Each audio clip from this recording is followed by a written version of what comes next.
Everyone, so welcome back to my YouTube channel. आपका मेरे YouTube channel pregnancy talks with Simran में बहुत बहुत बहुत स्वागत है। तो आज हम बात करेंगे बच्चे के गले में जो गर्भनाल फंस जाती है उसके कारण क्या होते हैं, लक्षण क्या होते हैं और कैसे बच्चे को पैदा करने से पहले ट्रीटमेंट कर कर उसको ठीक किया जा सकता है। तो आप सबने देखा ही होगा कि जब आप अपने 8th ट्राइमेस्टर में होते हैं, जब आपका अल्ट्रासाउंड होता है, उस अल्ट्रासाउंड में मोस्टली वुमेन्स के जो होते हैं एम्बिकल कॉर्ड जो होती है फंसी हुई आती है। और उस फंसी हुई कॉर्ड के कारण कई बार क्या होता है, आपकी नॉर्मल डिलीवरी नहीं हो पाती और कई बार क्या होता है कि बच्चे के जो अंदर उसका दम घुटने की समस्या भी रहती है, जो डॉक्टर को इजीली आपको अबॉर्ट कर कर आपकी डिलीवरी करनी पड़ती है। तो इसके कारण क्या होते हैं मोस्टली ये जानेंगे। उसके बाद आप कैसे इसको घर में ठीक कर सकते हो उसके बारे में आज इस वीडियो में बात करेंगे। तो चलिए वीडियो स्टार्ट करते हैं।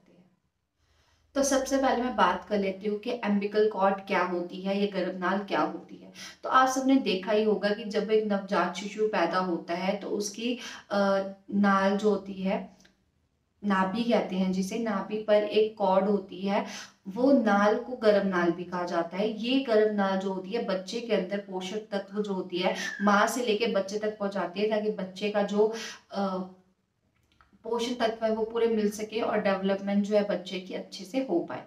अब हम बात कर लेते हैं कि क्या कारण होते हैं जिसकी वजह से अम्बिकल कॉर्ड जो है, गर्भनाल जो है बच्चे के गले में फंस जाती है। तो मेनली इसके 4 कारण हैं। सबसे पहले मैं बात करूंगी तो आपके गर्भनाल की लंबाई बड़ी होना। जब आपकी गर्भनाल की लंबाई बड़ी होती है, बच्चा थोड़ी भी मूवमेंट करता है तो वो बच्चे के गले में फंस जाती है। ये बहुत नेचुरल थिंग है। कईयों की गर्भनाल जो है वो छोटी होगी, कईयों की बड़ी हो सकती है। तो इसमें आपका कुछ नहीं है, बट आप इसको अच्छे से इजीली ट्रैक कर सकते हो। डॉक्टर की सलाह लेकर आप बार बार अल्ट्रासाउंड करवा के उसके अकॉर्डिंग ये चेक करवा सकते हो। सेकेंड है आपका इम्यूनिटी फ्लूइड ज्यादा होना। जब पानी, जहाँ पे बच्चा स्टोर होता है वहां पे पानी की क्षमता, फ्लूइड की क्षमता ज्यादा होती है, तो बच्चे को ज्यादा स्पेस मिल जाती है। बच्चा जो है इजिली घूम फिरता है, जिसकी वजह से बच्चा अपने गले में गर्भनाल फंसा लेता है। तीसरा मैं बात करूं तो वो जो होता है वो होता है कि बच्चे की मूवमेंट बहुत ज्यादा होना। देखो, बच्चे की मूवमेंट जब ज्यादा करता है, जैसे मैंने आपको बताया, पानी ज्यादा होगा तो बच्चा जो मूवमेंट ज्यादा करेगा। कई बच्चे होते हैं वो लेजी होते हैं, बट कई तो ऐसे होते हैं जो बहुत ज्यादा मूवमेंट करते हैं। बहुत ज्यादा मूवमेंट करने के बाद भी बच्चे के गले में गर्भनाल फंस जाती है। और लास्ट में बात करूँ तो वो है ट्विन प्रेगनेंसी होना या फिर इससे ज्यादा प्रेगनेंसी होना। ट्विन प्रेगनेंसी में क्या होता है, 2 बच्चे एक ही जगह पल रहे होते हैं, जिसकी वजह से म्यूटर कॉल कभी ना कभी उनके विकास के कारण कहीं ना कहीं फंस जाती है और बहुत ज्यादा चांसेस होते हैं कि दोनों में से एक बच्चे के गले में तो गर्भनाल फंसी ही होती है। तो मेनली ये 4 रीजंस होते हैं जिसकी वजह से अम्बिलिकल कॉर्ड जो होती है, या फिर आप गर्भनाल भी कहते हैं, वो बच्चे के गले में फंस जाती है। अब हम बात कर लेते हैं क्या लक्षण होते हैं जिसको देखकर आप पता लगा सकते हैं कि बच्चे के गले में गर्भनाल फंसी है। देखो, बिना अल्ट्रासाउंड के करवाए आप 2 चीजों से पता लगा सकते हैं। सबसे पहले तो है बच्चे की मूवमेंट कम फील होना। जब बच्चे की मूवमेंट कम फील होती है, ठीक है, उसके बाद आपको पता लग जाता है कि बच्चे की जो हार्ट, वो गले में गर्भनाल है, फंस चुकी है। क्योंकि सबसे ज्यादा मेन जो रीजन होता है बच्चे की मूवमेंट कम फील होने का, वो यही होता है। दूसरा मैं बात करूँ तो वो है आप बच्चे की हार्ट बीट अब नॉर्मल होना। देखो, कभी कभार क्या होता है, जब हम नॉर्मल चेकअप के लिए भी जाते हैं तो डॉक्टर्स के पास ऐसा डिवाइस होता है जिससे वो बच्चे की जो है हार्ट बीट मेजर कर रहे होते हैं और चेक कर रहे होते हैं। उसमें भी बच्चे की जो हार्ट बीट है वो अब नॉर्मल आ रही होती है, जिसके कारण डॉक्टर आपको बता देते हैं कि कोई ना कोई रीजन है। सबसे मेन रीजन उसमें यही होता है कि बच्चे के गले में गर्भनाल फंस जाती है।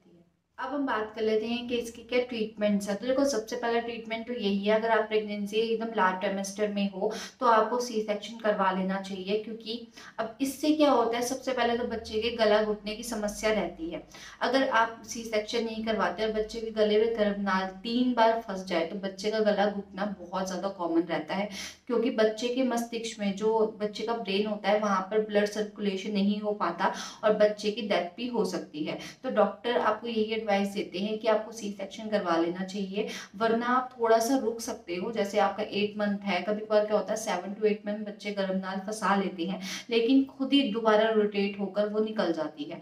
तो आपको जो है 9 मंथ तक ही वेट करना चाहिए, उसके बाद आपको सी सेक्शन के लिए ऑप्ट कर लेना चाहिए।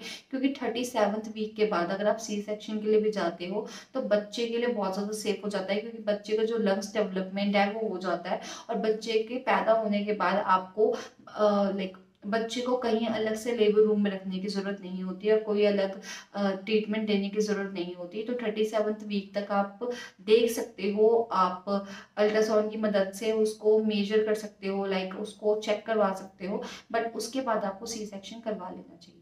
तो ये तो थी आज की वीडियो कि बच्चे अम्बिलिकल कॉर्ड जो है क्यों फंसा लेते हैं, गर्भनाल क्यों फंसा लेते हैं, क्या रीज़न होते हैं और लास्ट में आपको क्या ट्रीटमेंट करवाना चाहिए।